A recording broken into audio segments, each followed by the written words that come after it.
that was yesterday. Today, the Prime Minister will pledge an extra £1 billion a year to increase the number of GP appointments in the UK. And Sir Keir Starmer is set to tackle the tricky topic of immigration as he announces plans to cut net migration as questions are raised over whether Labour is offering peerages to some of their MPs stepping down. Lib Dems are also focusing on the NHS today, promising to reverse Tory health cuts to the system. And the SNP will launch their Westminster campaign as the leader, John Swinney, promises to put Scotland's interests first. All right, let's talk to political commentators Sophia Worringer and Jonathan Gibson. Jonathan, can I start with you on this one? Because Sir Keir Starmer has decided to tackle the issue of net migration, 689,000 or something like that it was last year. He says it needs to come down. He's not given any targets, so how does he plan to do it? Absolutely, and thank you very much for having me on this programme. So yes, Keir Starmer has talked about the need to cut down on net migration, saying that it's currently shockingly high. He has been, I think, quite purposefully vague on exact numbers, that he is less hard to be held to sort of account, and I think that's broadly what opposition leaders do when there's an upcoming general election.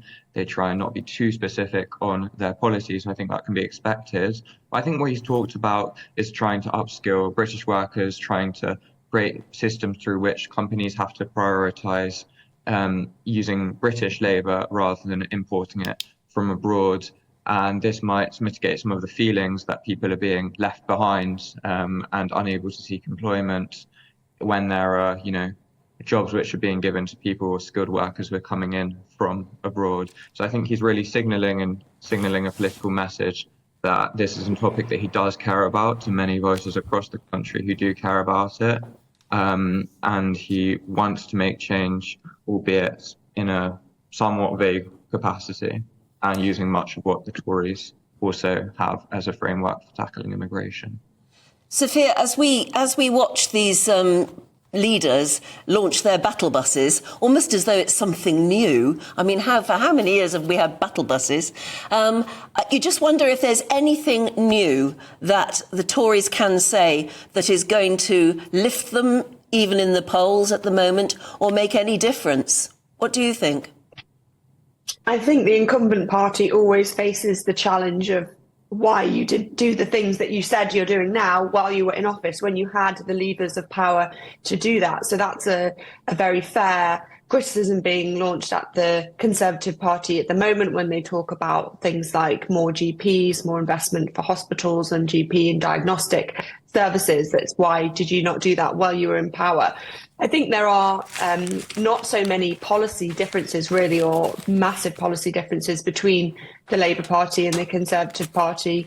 I think they're trying to fight this election on competence. And that is something that both leaders are trying to make the message that they are the most competent leader.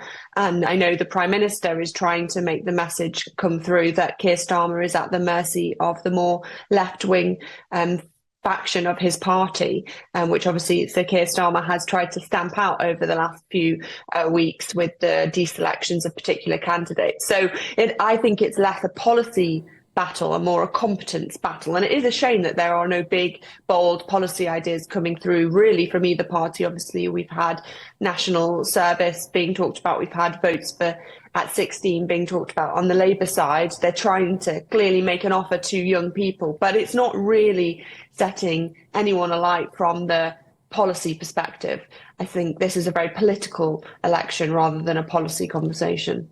Well, on that point, Jonathan, I mean, how is Labour dealing with the left? Because it is a common theme, and we hear it from viewers and listeners all the time, people saying, well, if you vote for Labour, you vote for Starmer, you're going to get almost like a Corbynista style. I mean, I know he's not in the party anymore, but a Corbynista style left eventually, or even quite quickly, taking over. So how does he begin to combat that? Is it by, as it's claimed in the papers today, offering peerages to some of the more left MPs to get them to stand down, and so he can parachute people who are more to his way of thinking in?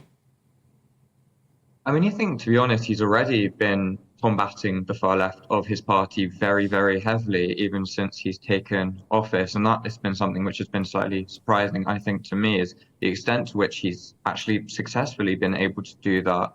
I mean, whether that's in regards to Jeremy Corbyn, whether that's with reducing the power of Labour, momentum in the party. He combed through Twitter accounts, social media accounts to see whether people had liked anything or supported things which were controversial in the past. Obviously, recently we had the Diane Abbott scandal, as I can see on the screen, and that was definitely a big talking point. But I think that's a sign of how willing he is to try and reshuffle the party. I think everything in which he'd come out with in terms of moving the party back to the centre, his policies appear radically different to those in 2019. And he's very clearly set out how this isn't a Labour Party of 2019. It's a party which is much more, I'd say, centrist in its policies, much more based on sort of traditional, more neoliberal economic thinking. And he doesn't seem to have given much space or much power to those who are on the far left of the party. In fact, many of them have been far more silent on issues which the far left of the party have been struggling to confront.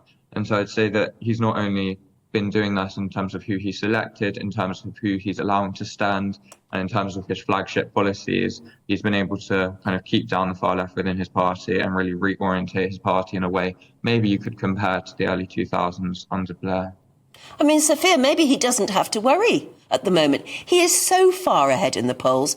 Maybe all he has to do is just keep steady and not do anything spectacular or say anything that could be taken badly by whoever on what side. Maybe that's it. He just has to be very, very careful and quite boring for the next few weeks.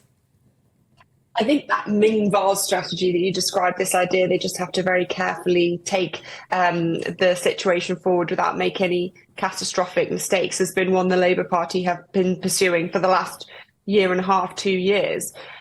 So I think that will definitely continue. And then obviously the challenge will be, if the Labour Party get into government, what their policies will be and how they will enact them. But just as an example on the bringing down legal migration we were talking about before, one of the proposals Labour has put forward is actually just enacting a law that already exists, so to cracking down on employers who break employment law, particularly in regards to wage thresholds. And then the other one is something very vague of compelling Whitehall to ensure that British workers are employed over foreign workers. What does that mean? We're not sure. All these questions are going to have to come out if the Labour Party get into government. So I do think the Labour Party is trying really hard not to mess things up, and that is shown in Sir Keir Starmer's very strong crackdown on left-leaning part of his party candidates over the last few weeks. I don't think that's a good look for him. I think that makes him look paranoid. If the polls they are showing now and they carry on to election day, although obviously we expect them to narrow to some extent, as polls always do approaching polling day, the majority that the Labour Party will get will mean that the left-wing faction of the party will not have a stranglehold over their ability to pass laws, and they will be easily ignored. And I think it looks like he's paranoid and that he doesn't have control if he's trying to conform everyone to his viewpoint. So I think that actually having a broader church of the Labour Party makes him look more in control, and it's a shame that he thinks he's had to stamp down. Although I do think the left of the Labour Party are very dangerous. I don't think they are good policy makers. I don't think they are good politicians. It makes Sir Keir Starmer look paranoid if he is trying to control them too much. OK. Sophia Worringer, Jonathan Gibson, good to see you both this morning. Thank you very much indeed. By that, I mean, he can't do anything right, can he? He's sending Angela Rayner off around the country in a bus. Well, yes, but it's if he cracks down on the Labour left, he looks paranoid. But if he doesn't, then people are going to say, oh, they're going to take over. And it could rise up to bite him.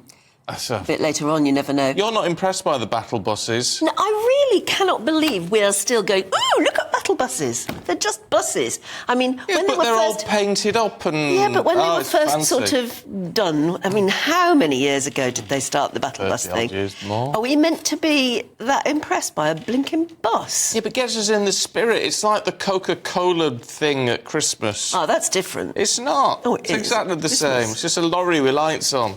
Yes, Yes, I know. But this It's is... got a bit more atmosphere than, I mean, for heaven's sake. Is it just Keir Starmer's way of sort of getting Angela Rayner out the way? Ange. One of our beautiful, lovely viewers has said, yes, Labour has got a red battle bus with a red battle axe inside. Ooh.